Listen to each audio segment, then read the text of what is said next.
nós estamos encerrando nesse domingo a nossa série de mensagens chamada Da Insatisfação ao Contentamento. E ao longo desses domingos, Deus nos levou a refletir sobre aonde nós temos construído as nossas vidas e de que forma nós temos construído nossas vidas. Ao longo desse mês, Deus nos levou a refletir sobre que alguns sofrimentos que nós passamos, talvez sejam formas que Deus tem encontrado de moldar as nossas vidas, de modelar nossas vidas. Na semana passada, nós falamos uma mensagem bem triste, uma mensagem que tentou proteger os pobres homens que sofrem na mão de suas mulheres, e as pobres mulheres que sofrem na mão de seus homens. Falamos sobre casamento, e nós falamos na semana passada que o segredo do casamento, para sair da insatisfação e chegar ao contentamento, é fazer por seu cônjuge aquilo que você espera que ele lhe faça. E depois de termos feito essas 3 mensagens, e você que acompanhou essas 3 mensagens, se você não acompanhou, você pode ver no nosso site também. Mas para você que acompanhou essas mensagens, eu preciso te perguntar nesta noite, aonde e de que maneira você tem construído a sua vida? Para você que acompanhou essas mensagens, para você que esteve aqui ouvindo ou que vai ouvir, eu preciso te perguntar, como é que você tem compreendido alguns dos sofrimentos que você tem passado? E pensando um pouquinho na mensagem do nada, eu queria perguntar se vocês homens saíram da caixinha do nada, se vocês mulheres trocaram o disco, e se domingo passado quem foi mais cedo para casa, chegou em casa, colocou as crianças para dormir, trancou o quarto e conversou bastante sobre como poderia melhorar. Esse é o desafio dessas mensagens. E nesta noite, para encerrar essa série de mensagens, eu quero falar sobre a insatisfação e o contentamento na vida financeira. Talvez você fale, nossa, o que é insatisfação financeira? Eu não tenho ideia o que é isso. Mas tem muitas pessoas que passam por momentos de insatisfação financeira, então é para essas que eu prego. E falar sobre finanças é um pouco difícil. Eu começo falando que eu tenho um pouco de dificuldade de falar de finanças. Nesse ano, por exemplo, nós já falamos 2 vezes sobre finanças. Essa é a nossa 3ª mensagem sobre finanças. No mês de janeiro, nós trouxemos a mensagem multiplicando o que Deus nos deu.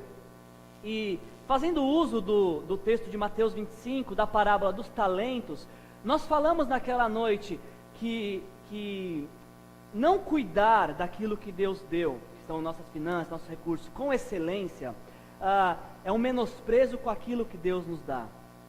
E ainda fomos mais ousados, dizendo que Deus multiplicaria no ano de 2012 os recursos daqueles que, aos critérios, reconhecessem que tudo vem de Deus, não comprassem mais do que precisam e que controlassem cada centavo. Inclusive naquela noite nós colocamos à disposição uma maneira de fazer um controle financeiro, e acreditando nessa palavra de que Deus multiplicaria no ano de 2012 e por toda a vida as finanças daqueles que reconhecessem que tudo vem de Deus, que não comprassem mais do que precisam e principalmente que tivessem na ponta do lápis, centavo por centavo, do que entra e do que sai. No mês de maio nós pregamos sobre como ser próspero, e naquela noite, fazendo uso da vida de José em Gênesis 39, contrária a muito que tem sido pregado sobre prosperidade, nós afirmamos aqui que prosperidade é fruto de trabalho, e muito trabalho.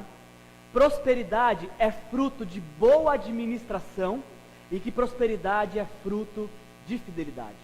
E a grande dificuldade de falar de insatisfação e contentamento financeiro é justamente o fato de que muitos querem ser prósperos, muitos querem ter muitos recursos financeiros sem trabalhar, muitos querem ser prósperos, muitos querem chegar ao final do mês e o salário não parecer ninja, que parece que some numa bomba de fumaça.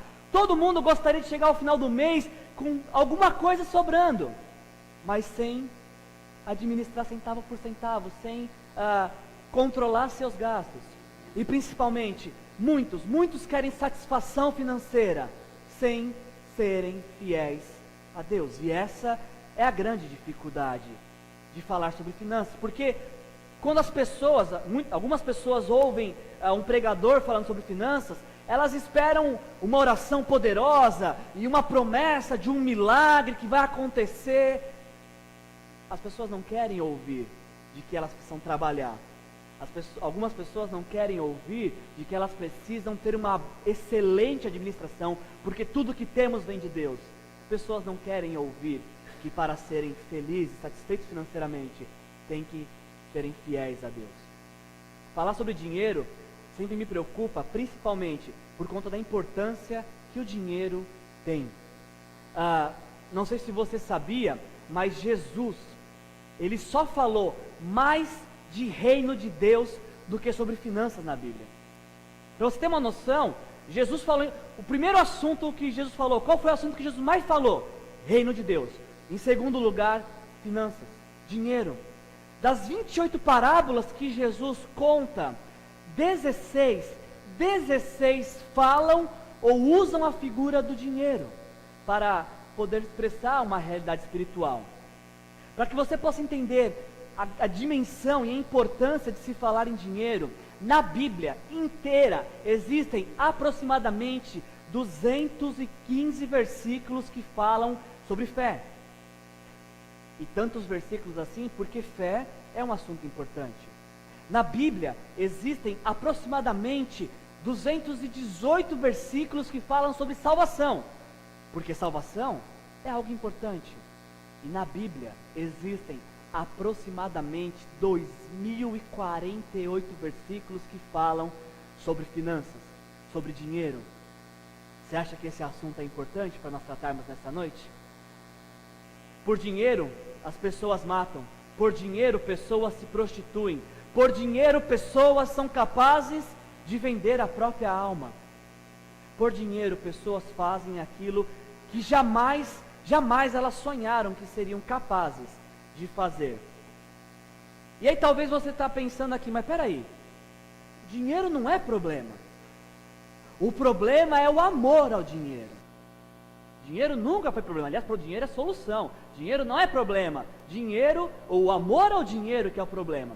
E se você está pensando nisso, talvez você está se lembrando do texto de 1 Timóteo 6,10, onde o apóstolo Paulo fala: avisa os ricos do presente século para não se apegar a dinheiro, porque o amor ao dinheiro é a raiz de todos os males. Nas palavras de Paulo para Timóteo, o dinheiro não é o problema é o amor ao dinheiro. E quando alguém pensa assim, fala que o dinheiro não é o problema e que o problema é o amor ao dinheiro, essa é uma tentativa de falar que dinheiro é amoral, de que dinheiro é neutro, ele não é nem bom e nem ruim. O que vai depender é na mão de quem ele cai. Não sei se você pensa assim, mas eu pensava por muito tempo desse sentido, que dinheiro é neutro, não é nem bom nem ruim, depende na mão de quem que ele cai, e aí a finalidade que vai ser dada, e aí então que vai ser instaurado o mal ou trazer bênção. Mas preparando a mensagem essa semana, eu tive que parar para refletir e repensar novamente nessa questão, porque eu não estou achando o dinheiro tão neutro assim, hoje em dia. Eu não sei se o dinheiro é tão neutro. Eu acho, inclusive, que o dinheiro fala, e ele fala muito alto. Você pode ter a pior visão do mundo, você pode ser míope. Se tiver um bolinho de dinheiro no chão, parece que é uma coisa que atrai assim. Como se o dinheiro falasse: ei, bonitão, pega eu. Seja meu, não deixa, ninguém está vendo. E aí você olha para aquele dinheiro no chão, você olha para um lado, olha para o outro, vê se ninguém deixou cair. E aí a sua consciência diz: achado não é? Está vendo como vocês pensam nisso? Achado não é roubado, você viu, não tem ninguém perdeu. Quem perdeu é relaxado, é meu o dinheiro. Porque o dinheiro fala, e ele fala alto. O dicionário vai dizer que dinheiro é uma representação de um valor. Ou seja, quando você está com uma cédula na mão, que cada dia está mais difícil de acontecer, mais raro de acontecer, mas quando você está com uma cédula na mão, você está com um simples pedaço de papel. Esse papel, ele, embora seja um pedaço de papel, dentro de uma federação, dentro de uma nação, ele tem uma certa importância. E a maior quantidade que você tiver desse papel vai dizer o quanto você tem ou não de poder. Quanto mais desse papel que você tiver, você vai poder ter poder para viabilizar as possibilidades de aquisições ou não. Agora, isso é o que o dicionário diz. O nosso Senhor Jesus, ele vai dizer que o dinheiro é como se fosse uma entidade, ou seja, a representação e a personificação de um Deus.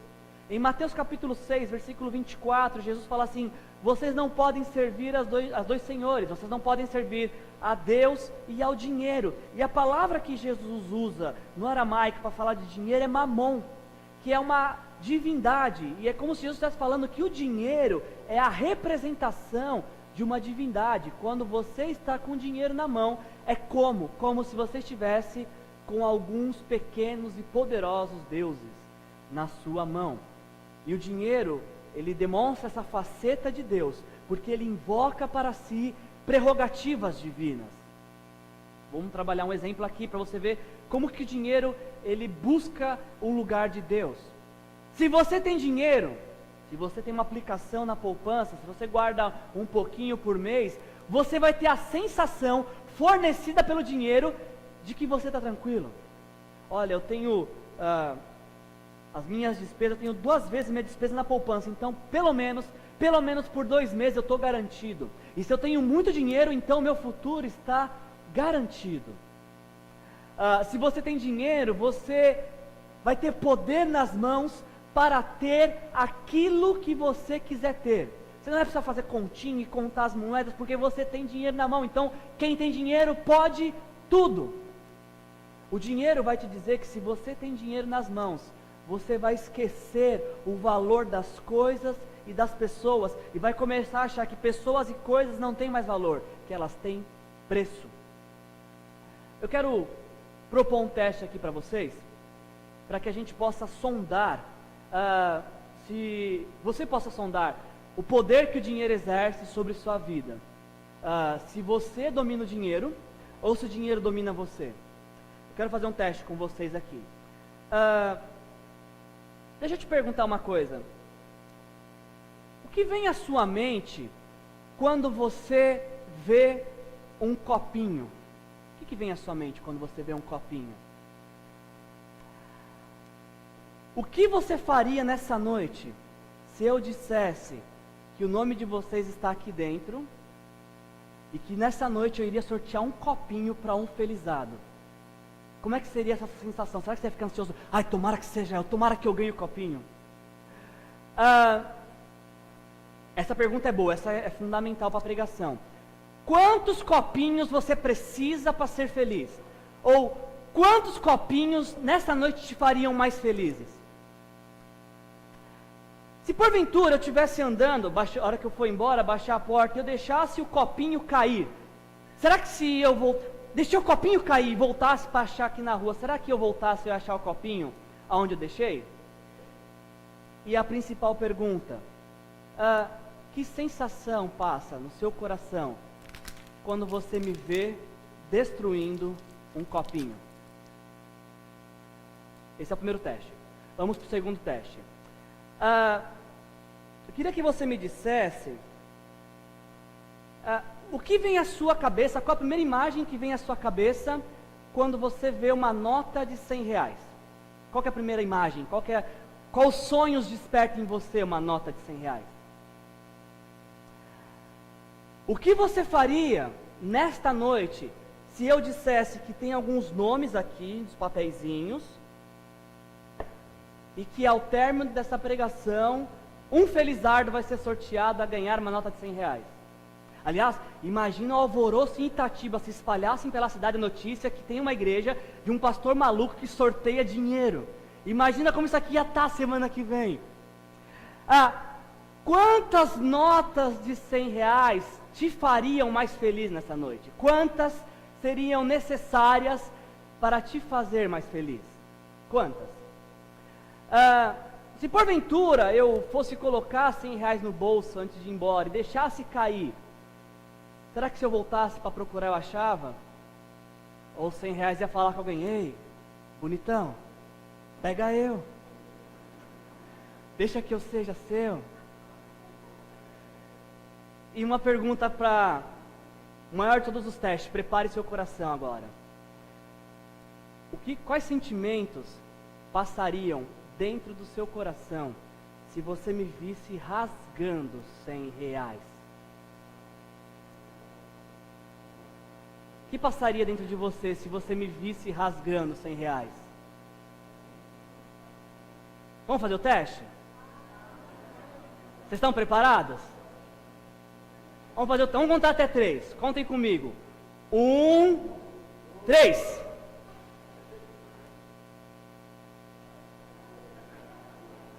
O que despertou dentro de você isso? Alguns podem, eu estou vendo lágrimas pingando, porque alguns estão pensando, o que eu podia fazer com esses R$100? Outros vão sair daqui e ligar para o manicômio, pastor maluco, dizem que quem rasga dinheiro é louco, né? Rasga dinheiro. E alguns podem ficar até indignados, onde já se viu tanta gente precisando de uma notinha dessa e você rasgando? Talvez esses sentimentos passariam pelo meu coração também, se fosse uma nota verdadeira, porque é só um pedaço de papel. É só uma xerox. Se fosse uma nota verdadeira, eu acho que eu chorava também. E muito.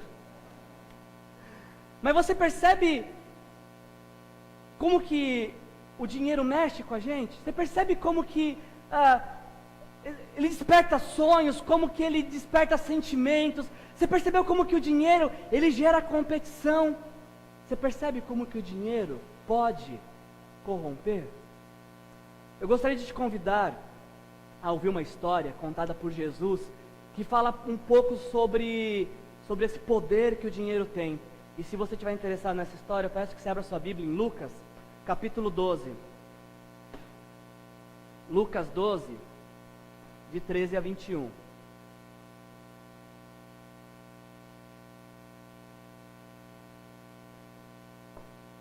tema dessa noite é da insatisfação ao contentamento na vida financeira. E Jesus vai nos trazer uma passagem que vai falar muito sobre isso, sobre insatisfação e contentamento financeiro, em Lucas 12, de 13 a 21. Lucas 12, 13 a 21, a palavra de Deus fala assim conosco nessa noite. Alguém da multidão lhe disse: Mestre, dize a meu irmão que divida a herança comigo. Jesus respondeu: Homem, quem me designou juiz ou árbitro entre vocês? Então lhe disse: Cuidado, fiquem de sobreaviso contra todo tipo de ganância. A vida de um homem não consiste na quantidade dos seus bens. Repita comigo, por favor. A vida de um homem não consiste na quantidade dos seus bens. Seguindo a leitura, versículo 16, então lhes contou essa parábola. A terra de certo homem rico produziu muito. Ele pensou consigo mesmo: o que eu vou fazer? Eu não tenho onde armazenar minha colheita. Então disse: já sei o que eu vou fazer. Eu vou derrubar os meus celeiros e construir outros maiores, e ali guardarei toda a minha safra e todos os meus bens. E direi a mim mesmo: você tem grande quantidade de bens, armazenados para muitos anos. Descanse, coma, beba e alegre-se. Contudo, Deus lhe disse: insensato, esta mesma noite a sua vida lhe será exigida. Então, quem ficará com o que você preparou? Assim acontece com quem guarda para si riquezas, mas não é rico para com Deus. Até aqui. Quando eu leio essa passagem e tento visualizar essa cena, eu vejo Jesus pregando e ensinando sobre várias coisas. Se você acompanhar o contexto da passagem, você vai ver Jesus ensinando. E parece-me que alguém interrompe o seu ensino e fala: mestre, você pode falar para o meu irmão mais velho dividir os bens comigo, fazer a partilha dos bens comigo? Uma demonstração bíblica que todo caçula é injustiçado. Mestre, você pode pedir que meu irmão me ajude, me divida corretamente essa partilha? Ele está sendo injusto comigo. Peça que ele divida os bens da nossa família comigo. E Jesus fala: escuta, quem me designou juiz entre vocês? O rapaz se aproxima de Jesus no intuito de que Jesus possa agir como um juiz e advogar a sua causa. Jesus fala, quem que me designou juiz sobre vocês? Deixa eu falar uma coisa para vocês que estão me ouvindo. Jesus fala, cuidado, fiquem sobre aviso contra todo tipo de ganância. A vida de um homem não consiste na quantidade dos seus bens. E aí Jesus parece que aproveita esse gancho, que o assunto emergiu, e aí ele fala assim, deixa eu contar uma parábola para vocês. Conta-se a história de um homem que era muito rico. Isso é fundamental para entender essa parábola. Este homem, ele era muito rico. E aí, em um certo momento da safra, a terra produziu muito mais do que ele precisava ou esperava. E aí o homem olha para aquela situação de abundância e ele pensa assim, o que eu vou fazer? Porque deu muito mais do que eu esperava, não esperava tanto assim, tem demais. O que eu vou fazer? Já sei. Eu vou destruir todos os celeiros que eu tenho, eu vou construir celeiros maiores para guardar tudo essa fartura, toda essa abundância que eu tive. E aí então, quando eu tiver guardado tudo, quando tiver tudo ajeitadinho, eu vou poder, eu vou descansar, vou comer e vou beber bastante, e aí então eu vou me alegrar, porque aí eu tenho grande quantidade de bens. Só tinha um probleminha nesse plano deste homem. Logo após a construção dos celeiros, na hora que acabasse de organizar tudo, pouco tempo depois, ele morreria. Na contagem de dias de existência dele, o último dia de vida dele não permitiria que ele aproveitasse, desfrutasse de todo esse esforço, de guardar o excedente, de guardar aquilo que estava muito acima do que ele precisava, de suas riquezas. E aí Jesus então, ele encerra com um questionamento essa história. Ele fala assim, quem ficará com o que você preparou? E aí ele termina falando assim, assim acontece com quem guarda para si riquezas, mas não é rico para com Deus. Este homem da parábola já era alguém rico, já era alguém que tinha muitas posses. A terra produziu muito mais do que ele precisava.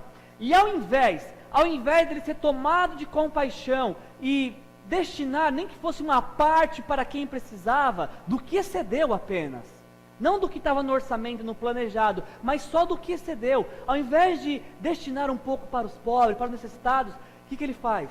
Ele prefere, na sua ganância, guardar. Só que esse homem não viveria para desfrutar de sua ganância, porque ele morreria em breve. E tanto esforço, tanta ganância, tantos sonhos ficariam enterrados com ele no cemitério, porque ele deixaria para outro desfrutar de sua ganância. Para mim, essa passagem de Lucas 12, ela nos ensina muito sobre como sair da insatisfação e chegar ao contentamento. E se nessa noite você, porventura, está insatisfeito com a sua vida financeira e quer chegar ao contentamento, Jesus nos ensina muito nessa parábola de como sair da insatisfação e chegar ao contentamento em nossas vidas financeiras. Se nessa noite você quer ter contentamento financeiro, você precisa considerar em primeiro lugar as palavras de Jesus no verso 15, que diz que a vida de um homem não consiste na quantidade dos seus bens. Ao preparar essa mensagem, eu fiquei pensando que um dos grandes motivos que gera insatisfação financeira seja justamente não poder. O dinheiro confere poder. O que dá insatisfação é não poder ter o que se gostaria de ter. Um dos grandes motivos da insatisfação financeira é justamente cobiçar algo, mas não ter condições de possuir. Existem pessoas que entram em conflitos existenciais, em extrema amargura e angústia, porque não conseguem comprar uma TV de LED, porque não conseguem um carro novo, porque não conseguem o novo modelo de celular, porque não conseguem a roupa da moda, ou simplesmente porque não conseguem comer fora todos os finais de semana. E aí, não satisfeitas em não poder, o que essas pessoas fazem? Passa no cartão de crédito. Tem gente que usa tanto cartão de crédito, mas tanto cartão de crédito, que às vezes quando vai em algum lugar e pede o número do RG, a pessoa fornece o número do cartão. Como se o cartão de crédito fosse a sua identidade pessoal. A pessoa que usa tanto cartão de crédito, algumas delas, às vezes, confundem quem são com aquilo que elas podem comprar. Não tem dinheiro para comer fora? Não tem problema, passa no cartão de crédito.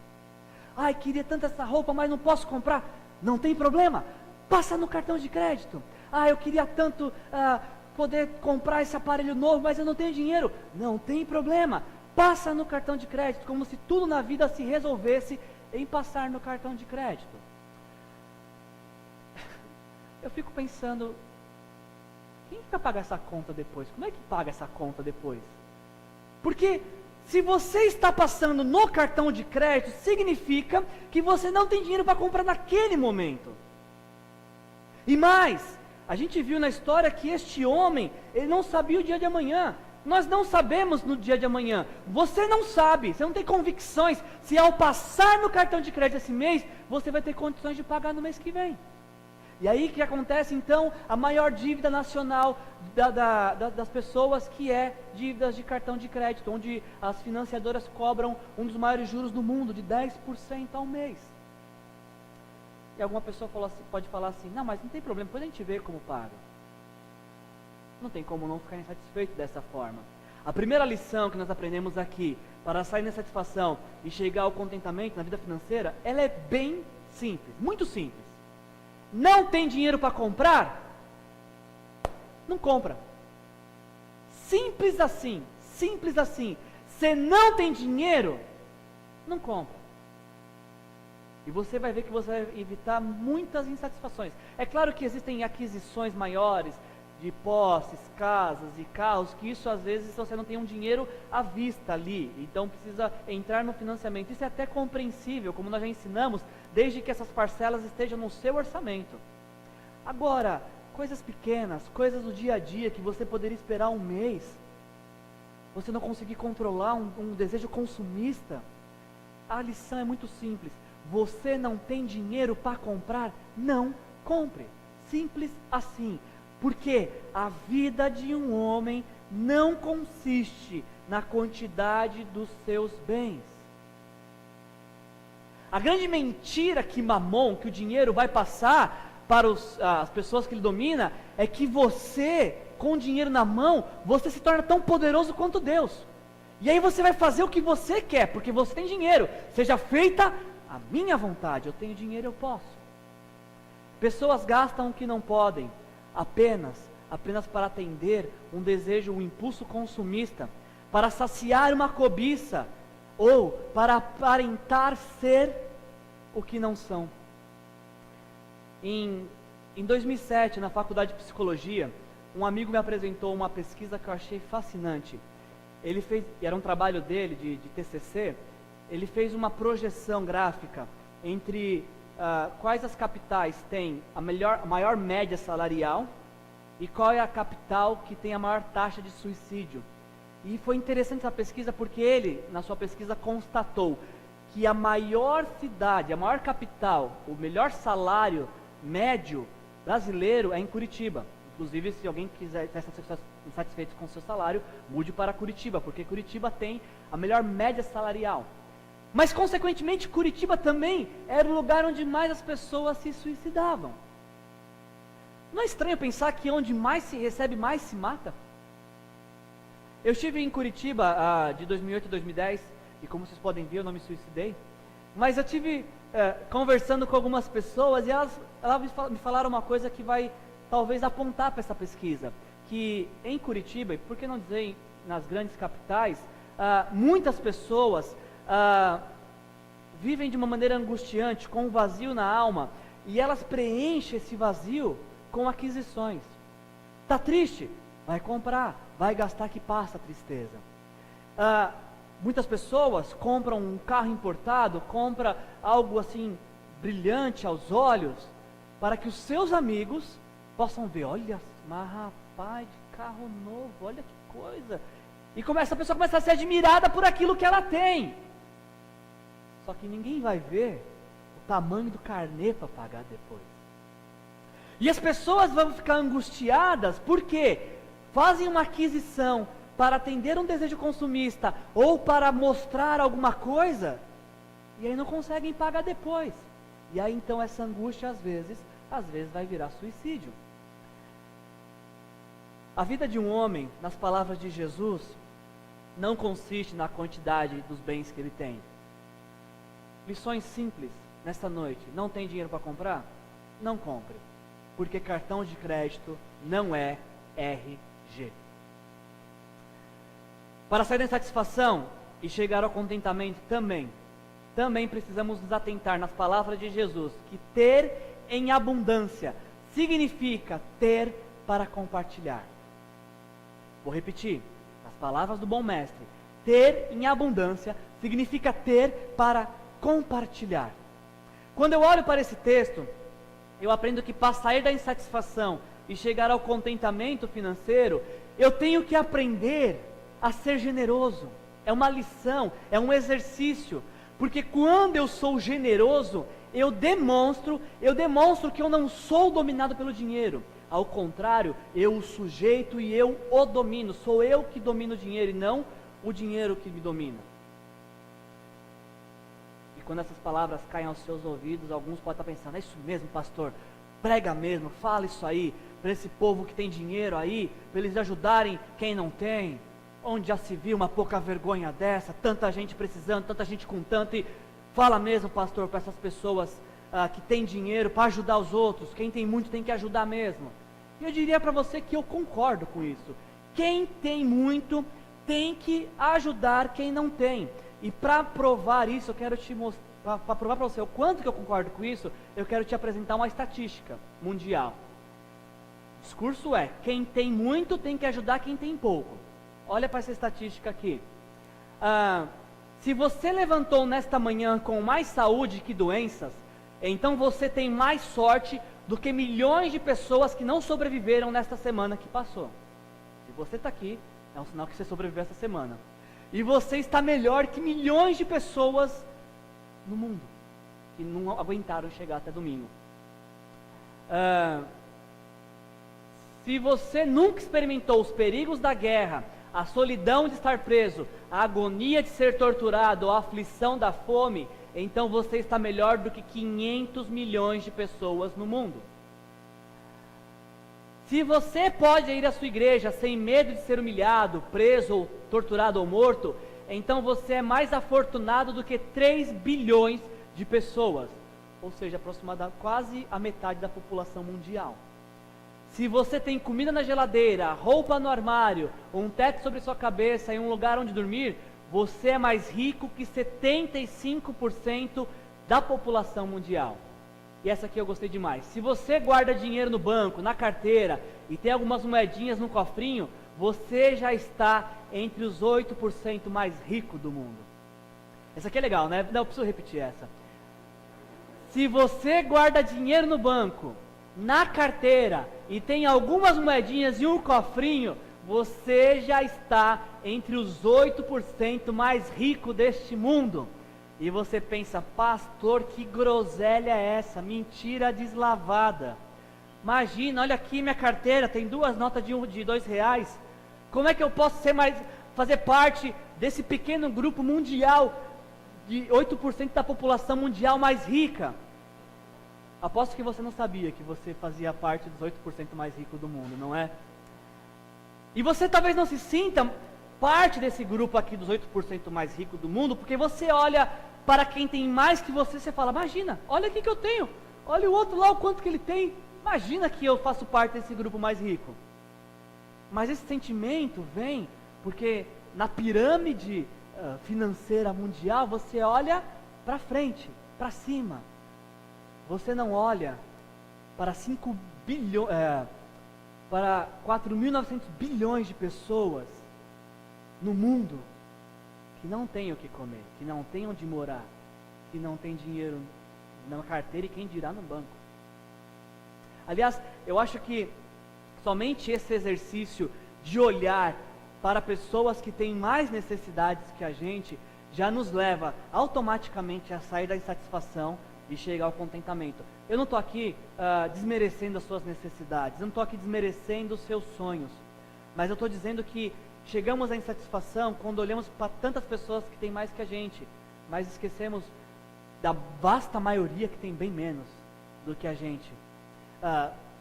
Sempre que eu falo disso, eu lembro de um testemunho pessoal. Quando eu era vendedor em São Paulo, tinha alguns dias, e quem é vendedor sabe do que eu estou falando. Eu ia um cliente e o cliente falava: Wilson, que bom te ver, vem, vamos tomar um café. E conversava de futebol, de política. E aí, vamos comprar uma coisa? Rapaz, hoje eu não vou precisar de nada não, hoje vai ficar só com café. Tá bom. Aí ia no outro cliente: o Wilson estava pensando em você, é mesmo? Por quê? Não, você falou de um livro que você leu, como é que é o nome do livro? É tal livro. E conversa vai, do livro conversa vai, vamos comprar uma coisa? Não, hoje eu não estou precisando de nada, obrigado. E no outro cliente, no mesmo dia: Wilson, que bom que você está aqui, vamos almoçar comigo? Vamos almoçar, claro que vamos. Aí ia almoçar e conversava, a hora que voltava: e aí, vai querer uma coisa hoje? Não, hoje eu não vou querer nada. E aí e eram vários dias assim, não era apenas um dia. Eu entrava no meu carro, aquele sol de estralar, fervendo, aquele suor, a camisa molhada de suor, marca do cinto de segurança. E aí eu ficava: Deus, que emprego miserável que é esse? Onde já se viu? Eu sou vendedor que não vende, onde já se viu um negócio desse? E ali naquela murmuração, naquela reclamação, e parece que Deus fazia de propósito. Sempre nos piores dias de venda, chegava alguém no retrovisor, colocava um saquinho de bala: estou vendendo bala para sobreviver, por favor me ajude e tudo mais. E eu falava: Deus, que miserável que eu sou, não é um emprego miserável, eu que sou miserável. Eu estou dentro de um carro, clientes pagaram café da manhã, pagaram almoço para mim, eu estou voltando para uma casa, e eu estou reclamando porque não fiz uma venda, porque perdi um dia de venda. Esse homem está no farol, nesse sol, sem água, brincando com a sorte, com a misericórdia de alguém vir e comprar um pacote de bala, e eu reclamando do meu emprego. Eu não tenho direito de fazer isso. Sempre que eu estava insatisfeito, Deus fazia isso. Parecia que era anjos de Deus enviados para dar fim à minha insatisfação. Porque, para mim, a satisfação era muitas vendas e muito dinheiro. Mas Deus me fazia pensar que existem pessoas que têm menos do que eu tenho e que são muito mais satisfeitas do que eu. Jesus vai nos falar no versículo 33 e 34 desse texto de Lucas 12: vendam o que vocês têm e deem esmolas. Façam para vocês bolsas que não rasguem com o tempo, um tesouro nos céus que não se acabe, onde o ladrão algum chega perto, nem traça nenhuma destrói. Porque aonde estiver o seu tesouro, ali estará também o seu. Nas palavras do bom mestre: aonde está o seu tesouro, é nesse lugar que está o seu coração. E aonde está o seu coração é onde está toda a sua vida.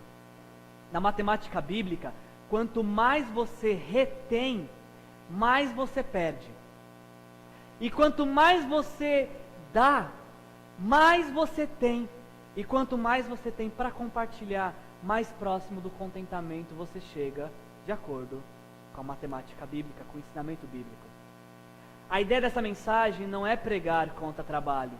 A ideia dessa mensagem não é pregar contra uma boa administração que te leva a ser tão bem regrado que te dá a posição até de guardar para um futuro seu, dos seus filhos. A ideia dessa pregação não é essa.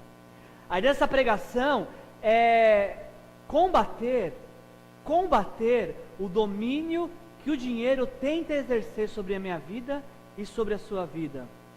Nós falamos isso aqui já, que quem controla centavo por centavo, quem é fiel a Deus, quem trabalha, quem administra bem, vai ter e vai ter em abundância. A ideia aqui é que para sair da insatisfação e chegar ao contentamento, não seja dominado pelo dinheiro, não seja tentado pelas propostas que o dinheiro faz. Porque o dinheiro nunca vai poder fornecer aquilo que somente Deus pode fornecer. O dinheiro promete segurança. O dinheiro, não sei se vocês já acompanharam, tem pessoas em São Paulo que estão optando por morar em condomínios fechados, e nesses condomínios agora tem bosque, tem academia, tem padaria, e eles não precisam sair de casa porque é só fazer a compra por internet, por telefone. Para mim isso parece presidiário, não parece uma vida. Você ficar com medo de sair de casa por conta de um sequestro. Muitas pessoas em São Paulo estão optando por isso. Acumularam tanto que agora têm medo de serem sequestradas, então se escondem dentro de um condomínio fechado.